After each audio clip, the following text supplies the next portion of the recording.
And you talk a lot in your book about, cultivating positivity, cultivating self-regulation, right? What are some of the what are the some you started practicing mindfulness. How did you start to shift that voice in your head? Was it only through the meditation practice? I would say it's a variety of things, and it's been a long journey. I want to echo what you're saying that that voice is such a product of one, the negativity bias, and two, the way most of us are raised. Parents, very well intentioned parents, are still kind of like, why are you doing that? You should stop bugging your brother or leave me alone. I just need to get some work done here. Or you should do better in math.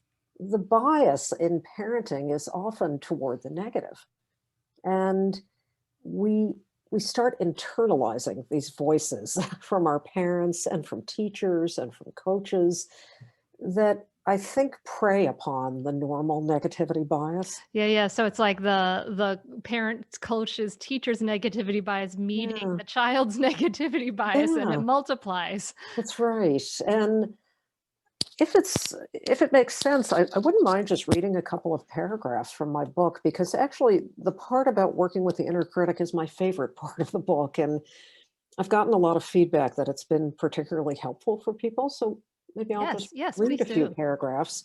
Um, Often, the inner critic is a mix of critical voices we've heard over the years from parents, teachers, siblings, coaches, and others, internalized and knit together into a painful chorus of personal inadequacy. Over time, the voice becomes so familiar that we may even believe that it's our own. Because of feelings of shame around the abuse that I suffered, I developed an internal voice that said that there was something deeply wrong with me and I was different from others. From the way I walked to how I looked to almost everything I said, this harsh voice ran my life, limiting me in countless ways. But voices like these are never true to the unfolding reality of who we are, not for me and not for you.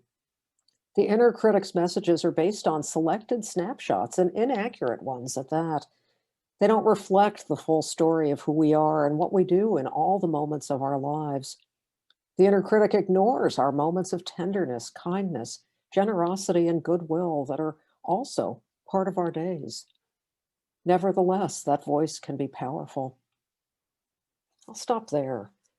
But we all have this inner critic, and Tara Brach, a mindfulness psychologist and educator, talks about the trance of unworthiness, which is, again, kind of a name for this trance that we walk around in, that there's something defective about us. And I feel like so much of my life's work and what I've tried to do in my book, Everyday Resilience, is help people dwell more in the good that resides within them, help Mhm. them see the inner strength and resources that, frankly, Hunter, we all have within us, but we don't always learn that it's there. That's a lot of what resilience is about. It's stepping out of these mental stories and questioning them, and getting to know the kind of the other side of the coin, all the good that's within us, and to celebrate that more.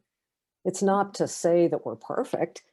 Mhm. There's sort of an expression that you may know, you're wonderful just as you are, and there's always room for improvement. Catch new episodes of the Mindful Mama podcast and other free resources, including the Mindful Mom Guide at mindfulmamamentor.com.